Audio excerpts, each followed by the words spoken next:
Baik, assalamualaikum warahmatullahi wabarakatuh.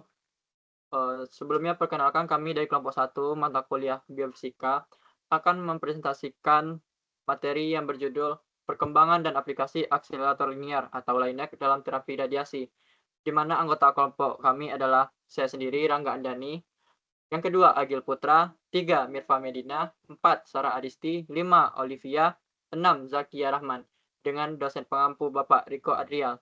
Baik, langsung saja materi pertama. Eh, Bab 1 pendahuluan latar belakang yang akan disampaikan oleh Mirfa. Kepada Mirfa dipersilakan. Baiklah, terima kasih moderator. Dari makalah yang sudah kami susun, makalah ini dilatar belakangi dengan kanker merupakan salah satu penyebab kematian tertinggi di dunia, termasuk di Indonesia. Salah satu metode utama dalam penanganan kanker adalah radioterapi, yang menggunakan radiasi untuk menghancurkan sel-sel ganas.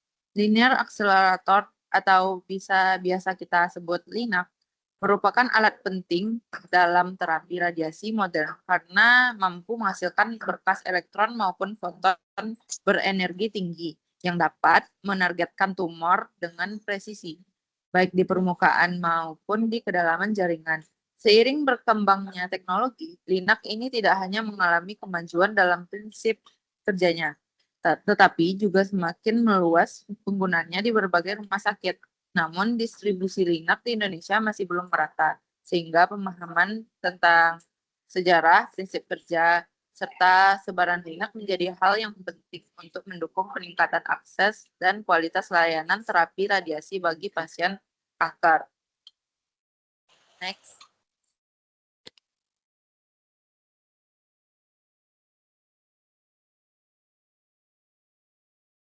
Nah, sejarah awal LINAC ini dimulai pada tahun 1924 ketika G. Ising pertama kali mengusulkan metode percepatan partikel dengan memanfaatkan celah tegangan listrik. Kemudian pada tahun 1928, seorang mahasiswa bernama Rolf Gideroth berhasil membuat prototype akselerator linear pertama. Meski sederhana, eksperimennya pun membuktikan bahwa ide Ising bisa diwujudkan secara nyata. Awal tahun 1930-an, dua fisikawan, Ernest Lawrence dan David Sloan, mengembangkan akselerator yang lebih maju. Mereka membuat tabung dengan 13 celah akselerasi dan berhasil mempercepat ion paksa hingga energi 2,85 MeV. Ini menjadi tonggak penting dalam perkembangan akselerator. Pada tahun 1933, J. W. Beams bersama rekan-rekannya berhasil mempercepat proton dan elektron hingga energi 2 MeV. Pencapaian ini semakin memperkuat posisi LINAC sebagai teknologi utama dalam fisika partikel. Jadi bisa kita simpulkan periode 1924 itu sampai 1933 merupakan masa awal yang sangat penting. Dari sebuah gagasan teoritis, akselerator linier berkembang menjadi perangkat nyata yang membuka jalan bagi penelitian partikel modern. Sekian dari saya kembalikan ke moderator. Baik, terima kasih Mirfa. Materi selanjutnya akan dijelaskan oleh Zaki. Pada Zaki dipersilakan. Baik, terima kasih kepada moderator. Mungkin PPT-nya bisa di slide. Oke. Selanjutnya itu kita akan membahas tentang prinsip kerja dari LINAC itu sendiri. Nah, jadi seperti yang telah kita ketahui dan telah disampaikan juga oleh Mirfa tadi, linear accelerator atau LINAC adalah sebuah alat utama dalam terapi radiasi yang digunakan untuk mengobati kanker. Alat ini bekerja dengan mempercepat partikel bermuatan, terutama elektron, yang menggunakan gelombang elektromagnetik berfrekuensi tinggi. Elektron ini dipercepat sehingga memiliki energi antara 4 hingga 22 megavolt dan dapat digunakan untuk mengobati tumor yang dapat berada di permukaan atau di kedalaman hingga sekitar 70 mm. Jika diberlakukan pengobatan untuk tumor yang lebih dalam, elektron diarahkan ke target logam untuk menghasilkan sinar X dengan energi antara 6 hingga 18 megavolt melalui proses yang disebut dengan Bremsstrahlung. Linek terdiri dari beberapa komponen utama seperti RF power, generator, drive, gantry, electron gun, and treatment couch. Proses percepatan elektron terjadi di dalam tabung akselerator yang berada dalam kondisi vakum dengan tekanan sekitar 1 kali 10 pangkat min 7 torr. Gelombang mikro yang dihasilkan oleh magnetron masuk ke dalam rongga-rongga tabung akselerator dan menciptakan medan elektromagnetik dinamis yang mempercepat elektron, sehingga elektron yang ditembakkan dari elektron gun memiliki energi awal sekitar 15 dan disinkronkan dengan gelombang mikro agar dapat masuk secara berkelompok ke dalam tabung pemercepat. Semakin tinggi energi yang dibutuhkan, maka semakin panjang tabung akselerator yang digunakan. Nah, setelah dilakukan percepatan, berkas elektron dibelokkan menggunakan medan magnet menuju titik pusat penyinaran atau isosenter. Nah, jika terapi menggunakan elektron, berkas ini langsung diarahkan ke pasien. Namun, jika terapi membutuhkan sinar X, elektron diarahkan ke target logam seperti tungsten, di mana terjadi interaksi antara elektron dan medan energi dari inti atom. Interaksi ini menyebabkan elektron kehilangan energi dan menghasilkan sinar X Bremsstrahlung. Sinar X yang dihasilkan kemudian difokuskan menggunakan kolimator agar pancarannya lebih seragam dan efektif untuk pengobatan. Nah, untuk menjaga suhu alat tetap stabil, Linek dilengkapi dengan sistem pendingin bernama chiller yang bekerja dengan sirkulasi air tertutup. Air panas dari Linek dialirkan ke chiller untuk didinginkan, lalu dipompa kembali ke dalam sistem.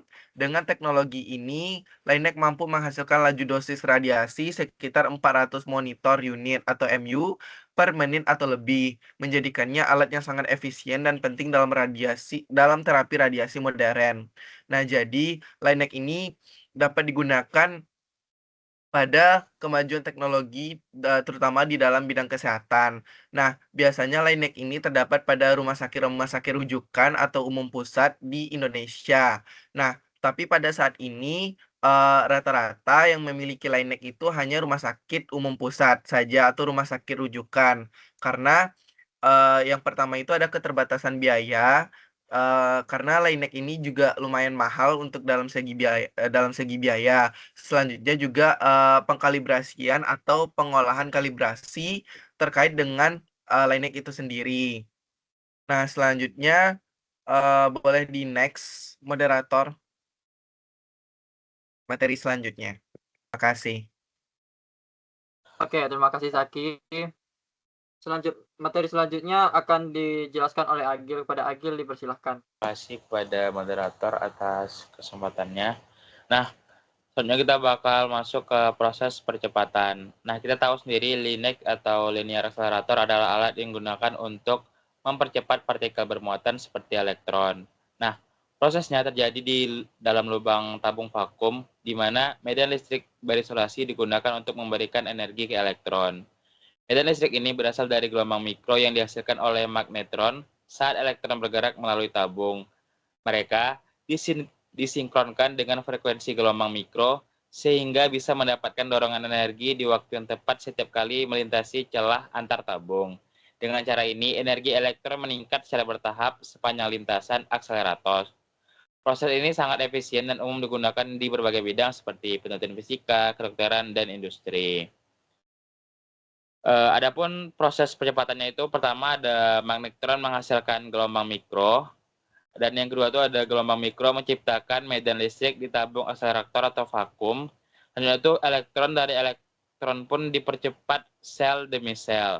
Dan yang terakhir itu elektron berenergi tinggi bakal digunakan langsung seperti terapi elektron dan mengenai target tungsten yang menghasilkan sinar X.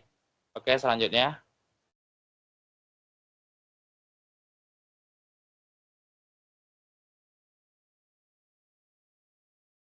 Boleh next. Oke, materi selanjutnya akan dibacakan oleh pemateri selanjutnya. Materi selanjutnya akan dijelaskan oleh Olive. Kepada Olive dipersilahkan. Baik, selanjutnya kita akan membahas tentang komponen utama Linac. Di slide ini kita bisa lihat komponen utama dari Linac, yaitu alat yang digunakan dalam radioterapi untuk mengobati kanker. Jadi Linac ini berfungsi untuk menghasilkan radiasi energi tinggi, baik berupa sinar X maupun elektron yang diarahkan tepat ke tumor pasien. Ada beberapa komponen penting, yaitu yang pertama ada RF power generator. Bagian ini berfungsi menghasilkan gelombang elektromagnetik frekuensi tinggi. Gelombang ini juga dipakai untuk mempercepat elektron di dalam tabung akselerator. Yang kedua ada elektron gun. Elektron gun ini ibaratnya sebagai sumber elektron. Tugasnya yaitu memancarkan elektron yang nantinya akan dipercepat. Yang ketiga itu ada tabung akselerator. Elektron yang sudah keluar dari elektron gun dipercepat di sini. Energinya bisa sangat tinggi sesuai kebutuhan terapi. Yang keempat yaitu ada gantry, yaitu pengarah radiasi. Gantry ini merupakan bagian yang bisa berputar mengelilingi pasien. Fungsinya untuk mengarahkan sinar radiasi ke area tumor dari berbagai sudut, supaya dosis lebih tepat ke tumor dan jaringan sehat lebih sedikit kena paparan. Yang kelima ada treatment couch, yaitu meja pasien. Ini tuh tempat pasien terbaring saat terapi. Bisa diatur juga posisinya agar radiasi benar-benar tepat ke lokasi tumor. Dan yang terakhir itu ada chiller atau pendingin sistem. Karena mesin Linac menghasilkan panas yang tinggi, chiller ini berfungsi sebagai sistem pendingin agar mesin tetap stabil saat digunakan. Bisa lanjut slide berikutnya. Selanjutnya yaitu ada aplikasi energi dan teknik radioterapi. Kalau tadi kita sudah lihat komponennya kan, sekarang di slide ini kita bahas bagaimana energi Linac diaplikasikan dalam teknik radioterapi. Yang pertama ada radioterapi elektron. Elektron digunakan untuk mengobati tumor yang ada di permukaan atau dekat kulit, karena sifat elektron yang mudah kehilangan energi saat masuk ke jaringan. Yang kedua ada radioterapi foton. Foton digunakan untuk tumor yang letaknya lebih dalam di dalam tubuh, karena foton bisa menembus jaringan lebih jauh dibanding elektron. Yang ketiga ada teknik radioterapi canggih. Yang pertama ada IMRT atau Intensity Modulate Radiotherapy. Teknik ini memungkinkan radiasi diberikan dengan intensitas yang berbeda di daerah berbeda, jadi lebih presisi mengikuti bentuk tumor. Dan yang terakhir itu ada IGRT, Image Guided Radiotherapy. Di sini ada panduan gambar sehingga posisi tumor bisa dipastikan benar sebelum penyinaran dilakukan. Jadi sekian penjelasan dari saya, dikembalikan kepada moderator. Baik, terima kasih pada Olive. Materi selanjutnya akan dijelaskan oleh Sarah. Kepada Sarah dipersilakan. Baik, selanjutnya yaitu sebaran Linac di Indonesia. Berdasarkan survei pada tahun 2019, terdapat 14 partisipan perwakilan dari rumah sakit di seluruh Indonesia. Berdasarkan data, 14 rumah sakit tersebut merupakan pengguna dan downtime dari Linac. Seperti pada tabel tersebut menyajikan rincian fasilitas yang terlibat beserta jumlah Linac yang digunakan untuk radioterapi. Dengan data yang dikumpulkan mencakup periode mulai dari tahun 2000. Setiap fasilitas menyediakan satu atau lebih logbook terkait kerusakan dan pemeliharaan yang dicatat oleh fisikawan medis atau teknisi. Terdapat variasi yang cukup besar dalam tingkat detail yang tercantum di logbook. Namun, sebagian besar mencatat tanggal, waktu, dan deskripsi singkat terkait kerusakan atau kegagalan mesin. Pada tahun 2020, terdapat kurang lebih 55 unit Linac di Indonesia.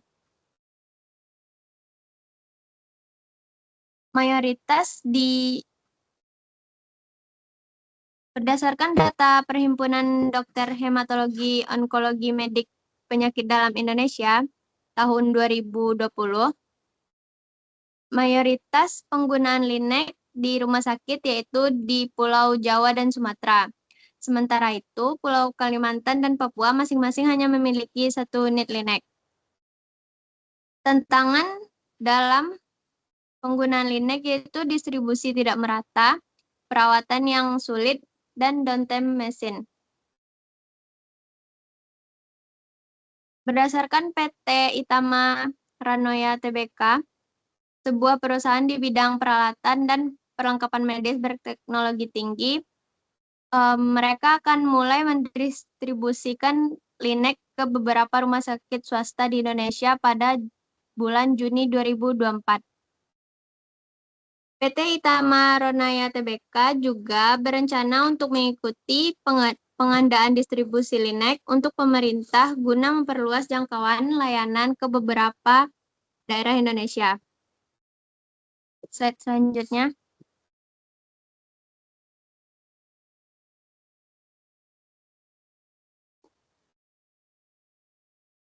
Pada slide ini terdapat tipe-tipe Linek di Indonesia terlihat pada tabel. Set data ini memberikan wawasan yang lebih mendalam tentang perilaku mesin RT di negara berpenghasilan rendah dan menengah, seperti jenis kerusakan dan metode perbaikan yang digunakan. Terdapat variasi besar dalam vendor dan model Linek, serta tidak semua logbook dimulai sejak commissioning mesin. Untuk menganalisis dataset yang besar, yaitu 4.900 kerusakan yang tercatat pada 19 Linek di Indonesia selama 19 tahun, 2 metode yang sejalan dengan studi komparatif WAR diterapkan. Metode pertama mengkategorikan dan membandingkan waktu henti Linek dan waktu antara kegagalan. Sedangkan metode kedua mengkategorikan mode kegagalan dan mode perbaikan yang digunakan pada Linek. Dikembalikan kepada moderator. Baik, terima kasih pada Sarah. Selanjutnya itu kesimpulan. Dari penjelasan teman-teman sebelumnya, dapat disimpulkan bahwa Linek telah berkembang sejak 1928 dan kini menjadi teknologi utama dalam terapi radiasi kanker. Prinsip kerjanya memanfaatkan percepatan elektron untuk menghasilkan berkas elektron dan foton berenergi tinggi yang efektif menargetkan tumor. Di Indonesia sendiri, penggunaannya terus meningkat, namun distribusi masih belum merata sehingga perlu dukungan dalam pemerataan, perawatan, dan infrastruktur agar manfaatnya lebih optimal bagi pasien kanker. Baik, ini adalah daftar pustaka yang kami gunakan. Baik, mungkin cukup sekian presentasi dari kelompok kami. Kalau ada salah kata, kami mohon maaf. Saya tutup. Assalamualaikum warahmatullahi wabarakatuh.